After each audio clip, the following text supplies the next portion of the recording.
Olá, meninos, tudo bem? Bom dia, bem-vindo à nossa aula de literatura de hoje.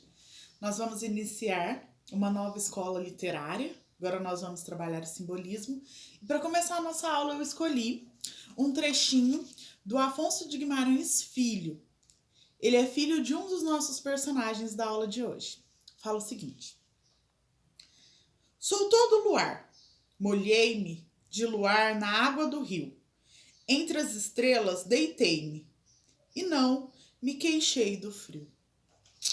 Fica aí nossa leitura do dia de hoje.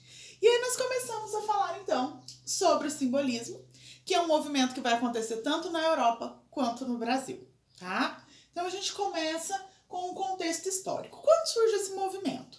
Na Europa, pessoal, e até mesmo aqui no Brasil, ele vai acontecer por volta do final do século XIX e início, então ele acontece nesse período de mudança, né, do século XIX para o século XX, após a Segunda Revolução Industrial. E aí quem vai fazer parte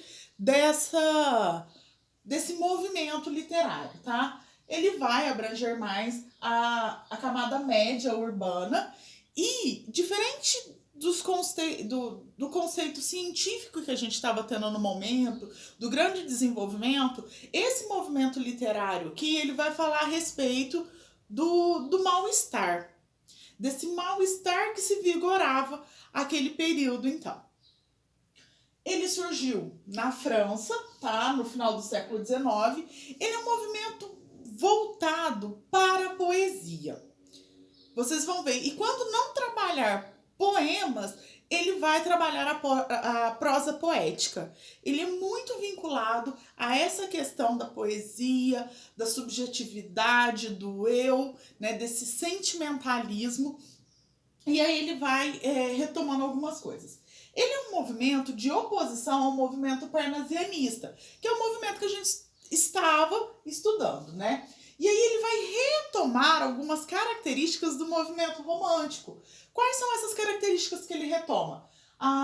Ele volta à subjetividade do movimento romântico. E aí tem uma coisa interessante, que além dessa subjetividade, ele inclui a isso a mística, tá? Então ele é um movimento muito místico, de elementos minuciosos, bem vinculado a essas questões que fogem um pouco do real, tá? E ele também, uma coisa que é parecida, apesar dele ser oposto ao parnasianismo, uma coisa que é parecida é a questão das rimas. Ele vai fazer muito uso de rima rica, serão versos muito bem estruturados e, além de tudo, pessoal, aí, como eu já disse, quando parte para a prosa, que não é o foco, vamos dizer assim, do simbolismo, quando se vai para o campo da prosa, essa prosa ainda é uma prosa poética. Ela vai ser muito carregada desse elemento. O simbolismo, como já diz um pouco do nome, né? Ele vai fazer muito uso do simbólico. A gente sabe que a poesia em si, ela é simbólica. É preciso analisar, interpretar, ver cada elemento colocado ali dentro para se entender o seu contexto maior e o seu conceito. Mas os simbolistas, os poetas simbolistas, eles vão fazer isso de uma forma extremamente colocada dentro das suas poesias. A questão do simbólico na poesia simbolista vai ser grandioso. Além disso, eles vão fazer o uso do espiritualismo, da religiosidade e do misticismo.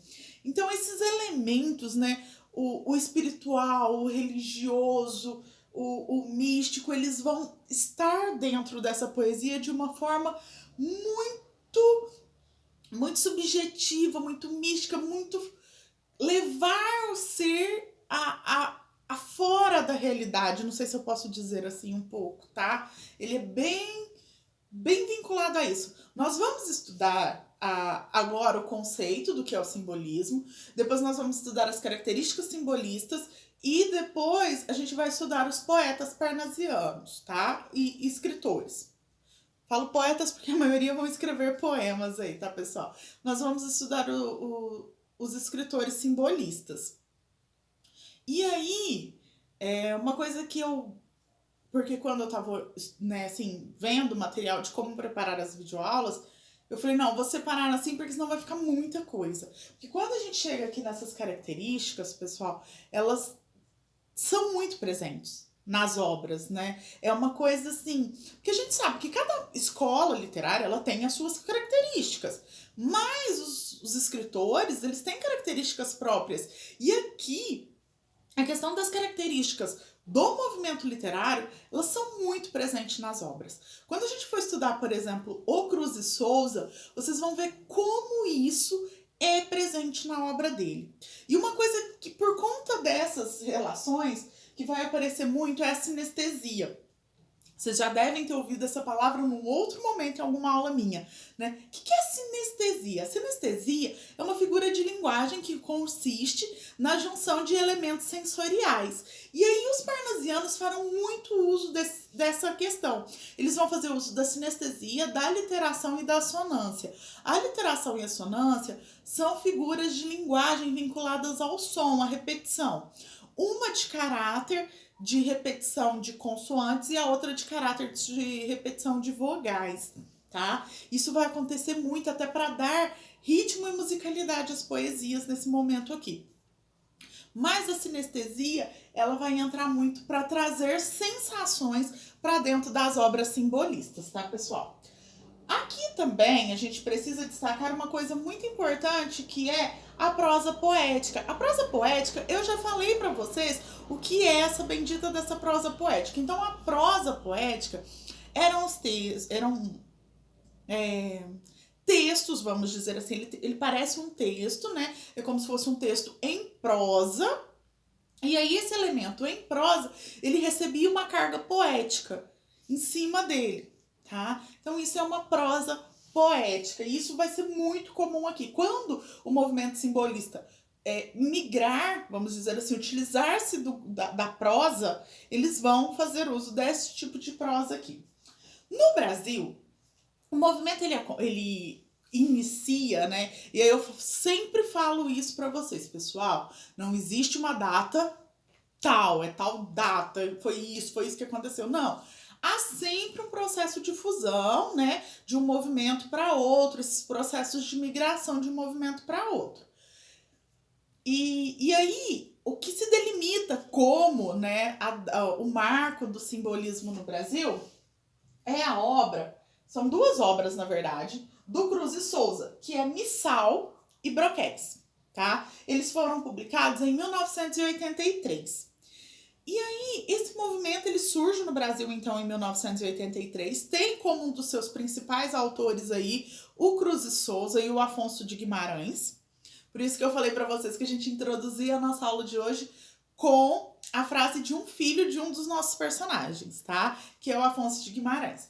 Então, esses autores, eles serão fundamentais. E aí, o movimento simbolista no Brasil, ele vai acontecer, eu esqueci de colocar aqui, então pus aqui embaixo, tá? Ele acontece durante a Revolta da Armada, que era um movimento contra, né, o governo do Floriano Peixoto, que aconteceu mais na região sudeste, em específico lá no Rio de Janeiro. E aí, a gente tem aqui também, pessoal, no sul, a Revolução Federalista. E o movimento simbolista, ele vai ganhar força no sul, tá? Porque o Cruz e Souza, ele era paranaense. Então, ele vai ser um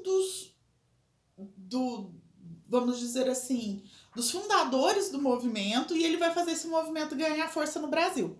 Só que aí eu não sei se vocês perceberam uma coisa. Eu falei que o movimento começou no Brasil, e aí é um dos primeiros movimentos, pessoal, que a gente vai ter uma equipariedade de quando aconteceu na Europa e no Brasil. Porque ao decorrer das nossas escolas literárias que vínhamos estudando, a gente via que às vezes o marco do início na Europa era um pouco distante do marco do início do Brasil, né? E aqui eles são mais próximos, né? E o que acontece?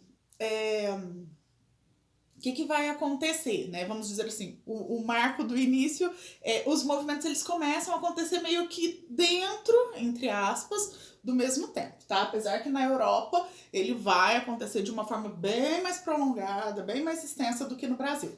Aqui no Brasil, ele começa em 1983, só que aí vocês sabem desse processinho de fusão, né? Ele demora um pouquinho para entrar em vigor. Só que aí, pega aí, 1983, a gente tem né? Mais ou menos, 1983 é ótimo, né, gente? É 1883, eu acho que eu coloquei essa data errada. Acho não, tenho certeza que eu coloquei essa data errada aqui na lousa. Pera aí, gente, que eu fiz uma coisa errada aqui.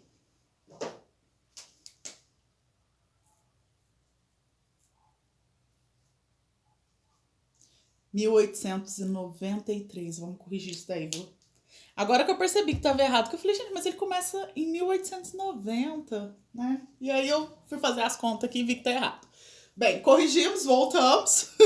Então ele acontece em 1893. E aí, pessoal, tem uma coisa importante. Se a gente parar pra pensar, a Semana de Arte Moderna, ela tá logo ali, né? E aí a gente para pensar um pouquinho e vê que esse movimento no Brasil, ele dura apenas 30 anos, mais ou menos, que é de 1890 até mais ou menos 1920. Então, ele mal surge e ele acaba. E além de tudo, ele não teve uma grande expressividade no Brasil. Por que ele não teve essa grande expressividade, pessoal? O Cruz e Souza, como eu disse para vocês, ele é um dos caras mais importantes para o movimento simbolista no Brasil. E aí ele vai retratar, né? E ele é do Paraná. Em Minas Gerais, a gente vai ter o Afonso de Guimarães, que também vai fazer parte desse movimento simbolista e vai escrever dentro das características simbolistas. E também na Bahia, a gente vai ter o Pedro Kilkerry. Não, acho que é assim que pronuncia o nome dele. Porém, esse autor baiano, ele vai receber somente vamos dizer assim, as honrarias de pertencer ao movimento simbolista bem depois do movimento. Ele, durante o período ali, ele não é considerado um simbolista. E aí, pessoal, o que acontece aqui? Vocês viram que o negócio ficou meio... Deixa eu ver se tem um campinho aqui. Vocês adoram meus desenhos, né? Sabe que eu desenho muito bem.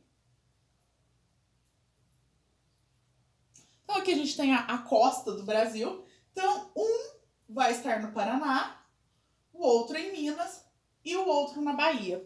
Então o que aconteceu? O movimento ele foi desenvolvido no Brasil muito espaçado. E esse movimento ainda, de 30 anos para migração de um movimento literário para outro, é pouco, vamos dizer assim. E o parnasianismo, ele ainda era muito presente nos grupos de elite.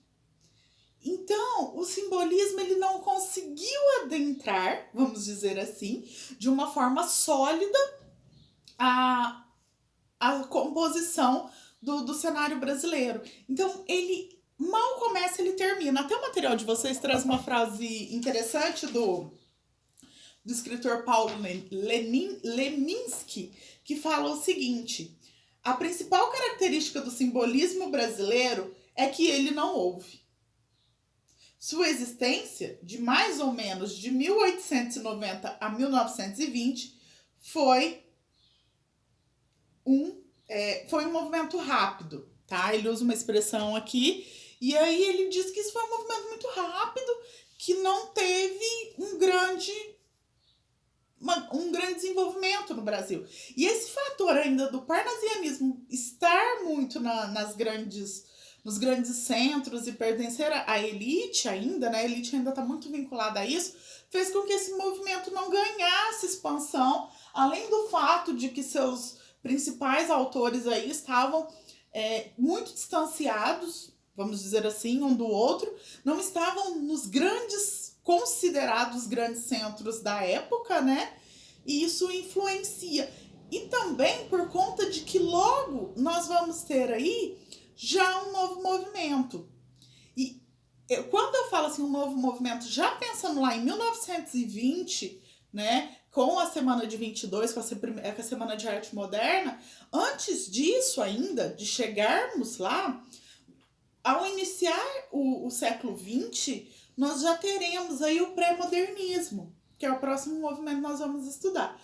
Então, o simbolismo ele fica muito perdido entre o anterior e o posterior, e ele não ganha grande repercussão. Mas os poetas, os escritores que os executam, realizam de forma magnífica e grandiosa. Bem, pessoal, nossa aula termina por aqui hoje. Já ficou até um pouco extenso, por isso que eu tive que fracionar em várias partes.